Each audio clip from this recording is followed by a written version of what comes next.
So I'm back, and today we're going to do some more Moon Knight comics. Now, I know these are not by far my most popular videos. I think my last one had about 10, 15 views or something like that. But I said I was going to do them all, so I'm going to do them all. I'm going to try and be a little bit more brief in the review of the comics themselves. And luckily, for those that want it to be brief, we're going to be talking about the Fist of Khonshu. This is Volume 2, the second series of the Moon Knight. And this is going to go really quick because there's not a lot to talk about. So, as you can see, there are 6 issues. That's it. This lasted for half a year. The rest of these comics we'll just briefly glance at. Now, so Moon Knight, as we know, had quit. Or they stopped making Moon Knight, and that was how the story ended. Was right after he investigated the death of his father. Now we're back into the it like briefly goes into like how he was killed and was resurrected at the foot of Khonshu. And he became Moon Knight and all that stuff. Brief summary of what it is. And then we get into the actual story where we find out that he's actually quit. He's no longer Moon Knight. He stopped being Moon Knight. He sold the statue. He's given up all of it.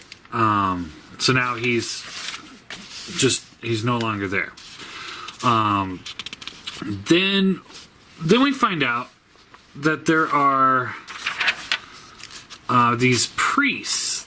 Let's see if we can find them here. There's this new villain. He's worshiping, I think it's Set. Is it Set? Anubis. Okay, so yeah, he's worshiping Anubis. So it's a rival god.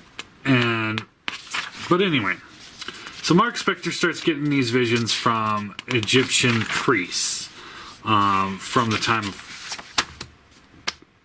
from ancient times or whatever, telling him that he's the avatar of Moon Knight.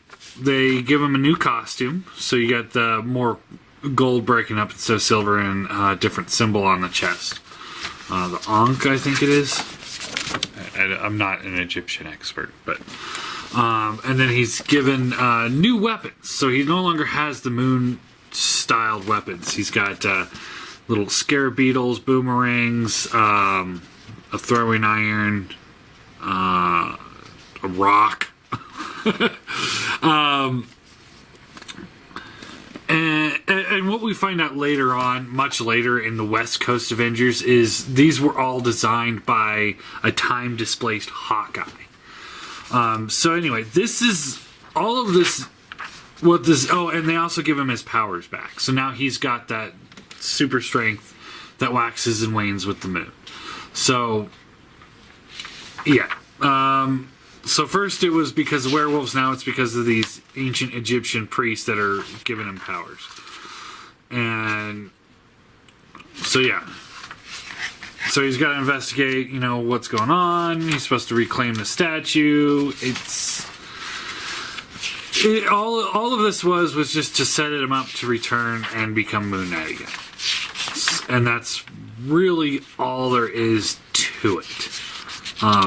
Not much more. I think the artist kept kind of getting mixed up because you see, like, his hand is unpainted. Sometimes it's his face that's unpainted, or is painted peach. So it's like, I don't think that really works for Moon Knight. But yeah.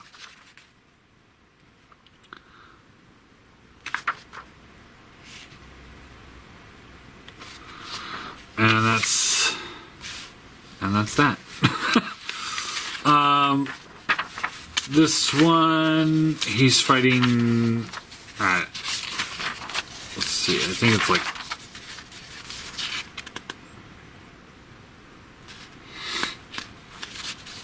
Mayans. I think. I don't know.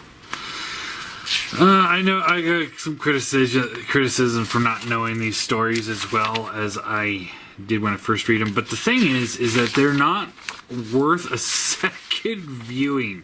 They really aren't. The only thing to really take away from it is the fact that that now he's having visions of these ancient gods or these ancient priests that are telling him that he's got to be Moon Knight, and they give him new weapons. That is all there is to this whole series. As you see here, if you remember from my last video, this is Morpheus returning again, which is great because he's an excellent villain. It's sad that another one of his stories is stuck inside I'm going to call it a waste of a series. This is probably my least favorite of the Moon Knight series, the Fist of Khonshu. It is, it's just not what Moon Knight really should have been. And some of it doesn't make sense. See, again, he's not wearing gloves. It's little things like that. I mean, I know him not wearing gloves shouldn't bother me that much, but it bothers me. You're wearing a mask to hide your identity. Why would you have your hands exposed? And you see, like, his face is pretty well exposed there too. Pirate dude.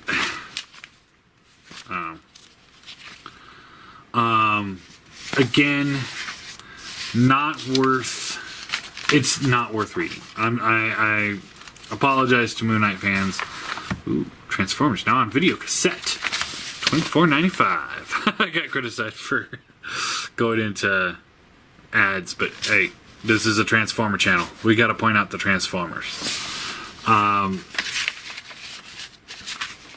It's just, yeah, he fights a pirate. A pirate. And here he's fighting a ninja.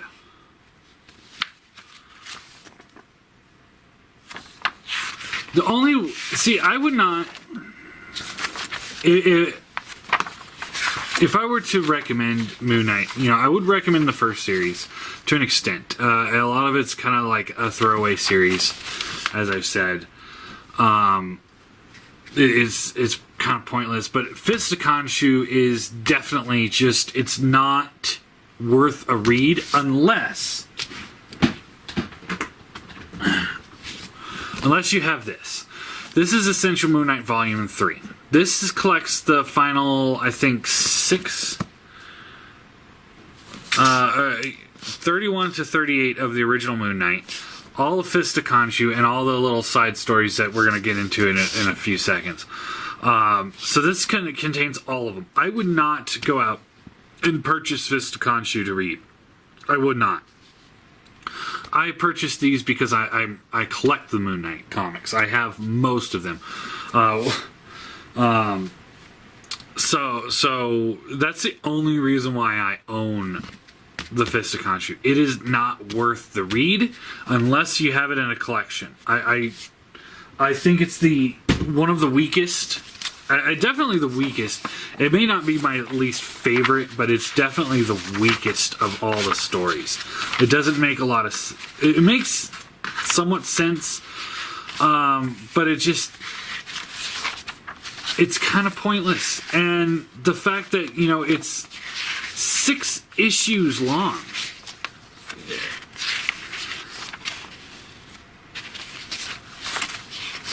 It's only 6 issues. It's almost a waste of time. There you are, 6 issues. We went briefly through it. He fights. I don't even know who he's fighting in this one. I don't know. He's fighting somebody. Gangbangers, it looks like. So in his whole new series, we got gangbangers, ninja, pirate, Morpheus, which is a good villain, Mayans or Incans or something like that, and then how he gets his new powers and he fights off a rival god. That's it. Then he joined.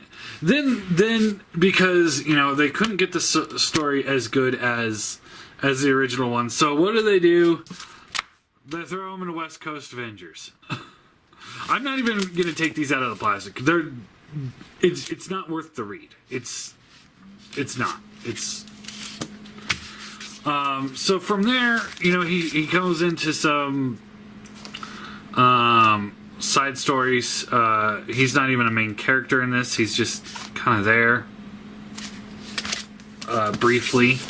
Here he's solo Avengers, Hawkeye and Moon Knight, but they're not actually teamed up. Hawkeye's off doing his own thing, and Moon Knight's off doing his own thing.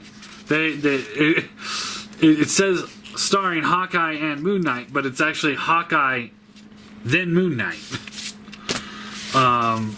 Again, this is another one with Moon Knight in it, but as you can see, Hawkeye's on the cover, not Moon Knight, and he's barely even mentioned. Again and again. At least he gets cover shots on these ones. None of which are worth tracking down or reading. Here he is with Punisher. This is another throwaway story. The only thing to take away from this is that he meets Punisher, and that becomes important with the next series. And then we get a standalone book. It's Moon Knight Divided We Fall. Now this is based on the Manchurian Candidate. Apparently. I've never watched the movie, never read the book. I don't know. But it's all like a spy thriller, and his friends are getting hypnotized to become assassins. So it's an intriguing story. It's a fun read. It goes back to more of the classic Moon Knight. You can see he's Moon Knight here. He's not the Fist of Khonshu. He doesn't have all the gold. He's going back to the classic Moon Knight. Drops that. Doesn't tell you why. Just that he's now regular old Moon Knight again. Oh, and he also loses his powers. Again, we don't know. Maybe it happens sometime in the West Coast Avengers. I have not read his Adventures in West Coast Avengers because I really don't like how Moon Knight is portrayed in the Avengers stories. He's kind of worthless. And that is really all there is to the second series of Moon Knight. Actually, it's Bushman that's behind everything, which is cool. Again, you get that classic villain back. And this right here, I love this artwork. This is actually what I have tattooed. I have this tattooed to my shoulder. I can't really show it off in this angle, I don't think. Yeah, can't quite get there. Let's see if I can.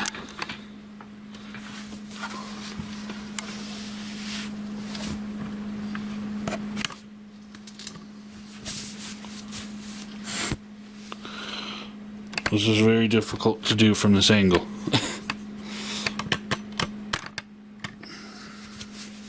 Alright, so again, yeah, very difficult to do in this angle, but that's where I base this off of, because I love that artwork of Moon Knight standing there in the rain with the rock overhang and the lightning. I thought it was really great. It's a good read. It's not the best of the standalone Moon Knight series. He's got a couple other books in Volume 4 that are absolutely superb. As far as this one goes, I mean, it's not quite up to those, but this is actually the best thing out of everything we just looked at. All of these books pale in comparison to this. This is the best one out of this. It's a good read. I do recommend it. It's, as far as I can tell, it is not in any kind of collections yet. I don't know if they did Volume 4 for Essentials yet. I couldn't tell you. I don't know if they're doing the Essentials anymore, actually. But this one's worth the read. These are not. They really aren't. like I said, if you can get them in the collection, or yeah, I wouldn't even waste my time like downloading them online for free. To be honest, you know, you get volume 3 to get the collection or that final part of the first series. Then you get these guys as a bonus. I don't know. So anyway, so yeah, there's Fist of Khonshu.